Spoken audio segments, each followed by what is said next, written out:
Welcome back to Amy Kardashian and the Expert Show, where the experts share their knowledge, wisdom, and powerful insights to help you transform your business and personal life.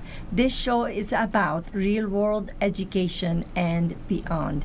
If you are watching live right now, I'm sure you watched the other segments I had with Vital Germain. Amazing, inspiring. He have a very inspiring story. And I encourage you to go back and watch it again at akexpertstv.com. But now I have another inspirational lady right next to me. Her name is Teresa Burwell, and we are going to talk about how to love yourself in the midst of being hated. Wow. How would you do that? That is really another very deep subject. How Yes. would you do that? But Teresa, first, welcome to the show. Thank you, Amy. Nice to Thanks for have you having- again. Thank you for having me back. Yes, it's a pleasure. I wanted to have you back because I received a lot of good response about your story. Wonderful. But for the people who didn't hear your story, can you give us a little bit background, and then we'll go into the teaching here. Well, basically, I'm a single mother of 4 beautiful children. We experienced the death of their father when they were very small. And in the midst of experiencing that, I just basically had to learn the survival of the fittest and how to survive. And not just how to survive, but, how to stand in the midst of the storm and rain. With 4 kids. With 4 children. And you mentioned you didn't have too much help. No, I didn't have very much support at all, with one father being deceased and the others, as they made the children, they just took off and ran, which it's hard, but I made do. It caused a lot of emotional pain. I can just imagine that. A lot of emotional pain, and it also strengthened me and my children, as I said before. Just helped us to be a little bit more resilient in life. So that's basically. So when we're talking about how you love yourself when you are hated, I mean, what we're talking about here, what is your experience? Where did you feel that? Because we teach what we learn. Right. Hate is a very strong word.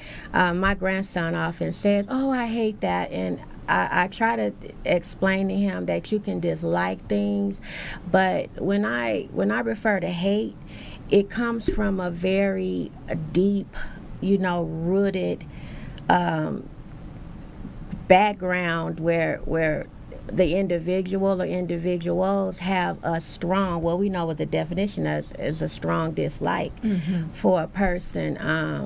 And unfortunately, as I've done good things with the nonprofit, I was successful in raising my 4 children. They all graduated except my baby, and moved on to do other things. I also had down days and experiencing, things that I couldn't control. No, you know what? I'm going to just correct this a little bit, because most people think when you overcome something, you're some type of person who don't have feelings. No. Or you never went down, or you never cried, or you never felt the pain. No. And that just didn't happen that way. No. You didn't succeed just because you're strong. You succeeded because you worked on your strength. Is that correct? Yes, because I had to fight through a lot of things. In my book, I write about putting my heart on trial. I was a victim of rape. I've been a victim of domestic violence. As a child? Well, I was 16. It was. Yeah, you're still child. Right, and that particular person was someone I knew, someone I trusted, and I was violated. And from the age of 16 into my adult years, I still dealt with the ramifications of that rape. And what I mean by is, because I had no control over the situation, things that would present themselves to me that I could not control, I would get out of control. And it caused me to have this film over me where I didn't want to hug. I didn't want to be touched. My boys thought that, you know, it was something personal because I did not know how to embrace them. I thought embracing in love was wrong, that it was filthy. So I basically, you know, had to start to regroup and figure out, Teresa, what's going on. Like I said in my book, I put my heart on trial. But amongst that, I had to first take myself away from the pain, out of the situation. And, you know, when you go through rape and you go through abuse, you feel bad. You start feel hating low. yourself, kind of. Yeah, you feel, you know, guilty. And I spent many years working my way through that, and it didn't happen overnight where I finally got over it. It just was a process that I took. And the first thing I had to do was find something that I was good at doing, something positive, because here it is, I'm 16 when this occurred, but here it is, I'm in my 20s with 4 children, having an inability to love them properly, which can sometimes cause me to even fail as a parent with yelling and screaming. You know, I had to take myself away from the pain of my past and try to find something that I was good at. Okay. So when we come back, we're going to take a very short break. When we come back, you are going to share with us what did you do to love yourself in the midst of hating yourself, and other people probably do the same thing. Right. So we'll be right back. Hi, I'm Jamie Lee Metz, CEO and founder of Skin Fitness here in Las Vegas. We've been serving Las Vegas for over 17 years. We're proud to announce we just won 2017 Spa of the Year by Image International. That's the skincare company of the Miss Universe pageant. We offer exclusive treatments like our Time Eraser facial, which uses multiple modalities and literally erases time. Our Pore Purge, which is the ultimate in hygiene. And our Fire and Ice facial, which literally removes and soothes the skin at the same time. Come see us at our new location here in Village Square. We look forward to seeing you soon.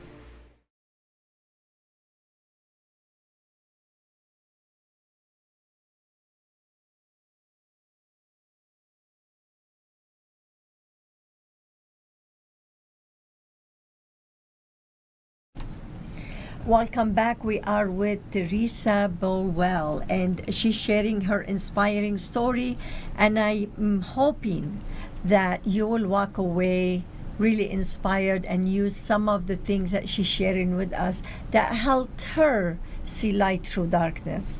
So Teresa, that was a very hard to even hear when someone really get raped at 16 or whatever age it is, but even more when you're still innocent. Right. So therefore, I know probably you started to even hate yourself, so you couldn't give any love. When you don't have love, you can't give love. No, it basically caused me to set into a pattern of being promiscuous in my 20s, because I didn't have the proper love from my father, and being raped and feeling disregarded as nothing and trash. You know, to have someone come and do that, and then there was repetition behind it. There were other men that tried to rape me but weren't successful.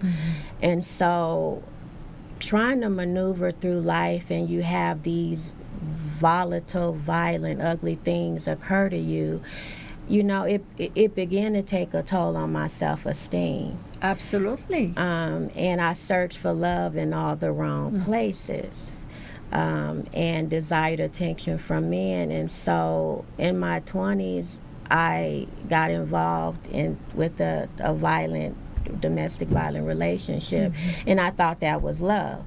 You know, when you get blindsided and this is all you've known, and no one else comes and brings any corrective, positive energy to your negative situation, that was all I knew. Do you think this is what's the correct way?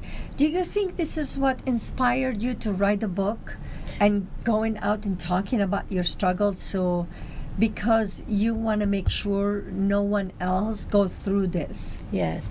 In order to preserve my sanity, I sat one day at home and I began to think of things that Teresa was good at.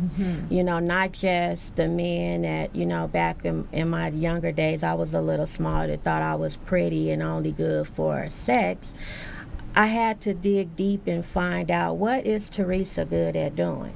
I found that I was a pretty good writer.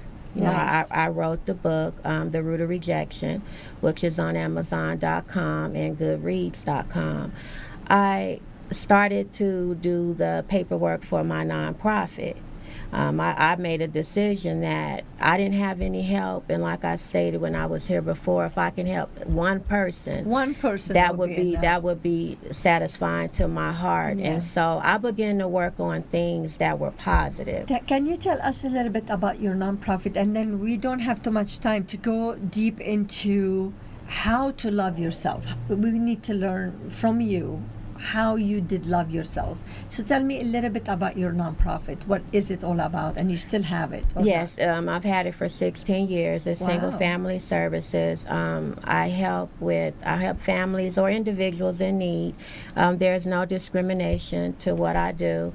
I'm getting ready to become a Nevada Medicaid provider, Nice. which provide non-medical personal care services in patients' homes. And also I work with Toys for Tots to just give back. You know, I know what it's like to feel down, to feel depleted at your worst. And so I use that basically to help people move to pay further. it forward? And Yes. that's That's amazing. All of us, when we struggle with something, we want to make sure that we're paying it forward. Can you give us that website, your organization website? It's singlefamilyservices.com. Singlefamilyservices.com. So if you know anyone, they need help, please visit that website. So really quick now, we have only a couple of minutes. How did you love yourself? What did you tell yourself, and how can you help them? Basically, as I said, I identified what I was good at, and I mastered that. I went to work on that. Then I had to take time for me and begin to love on myself. And something as simple as going to lunch by myself, going to the salon by myself. I had to start making Teresa the priority, not to be selfish and evade my responsibility as a parent or just as a citizen in general, but I had to preserve some of my energy to give back to me. To you. And also, I had to learn to forgive, not just myself for putting myself in that situation, but I also had to forgive the individual, even though no repentance came. We have to learn that when people wound us, when they hurt us, whether intentional or accidental, we have to find a place in our hearts and in our minds to utter that forgiveness in order to be productive in our own skin. In all way. Now, would you agree forgiveness doesn't mean forgetting? Yes, it does It not. does not It mean does that not. forgiven doesn't mean that you are telling them it's okay what you've done. Right. It's not Right. okay what they're done. No. Forgiving is completely different place Yes. you come from. And so this is your advice to everyone to say, try to understand what forgiveness is. Yes. And first forgive yourself, and then Yes. forgive whoever did wrong.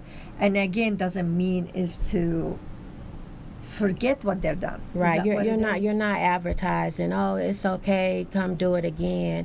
Forgiveness only allows you to exist in peace. Yes. With what occurred, that you cannot change it. It's over and done with, and it allows you to put your best foot forward. Absolutely. Can you give us your website really quick? We have only It's 2 seconds. singlefamilyservices.com. You can go to Amazon.com for The Root of Rejection, and email gettotheroot13@gmail.com. Okay. Well, I encourage you to go to akexpertstv.com come and watch all of the segments with all of the experts and people who wants to pay it forward to make a difference in your business and personal life. Until next time, stay focused on your purpose. And thank you so much Thank for being you. with me Thank you and for coming having back me. again. And thank you for being with us. Are you frustrated and wasting time searching for high-quality education and entertainment and not finding it? Stop wasting your time. We've got your solution. Our 3 dynamic and unique online TV shows provide you with high-quality and easy-to-find content. Everything from business skills and self-development to book and movie reviews and everything in between. At akexpertstv.com, you'll find high-quality experts in their field in one place at no cost to you. Visit www.akexpertstv.com today.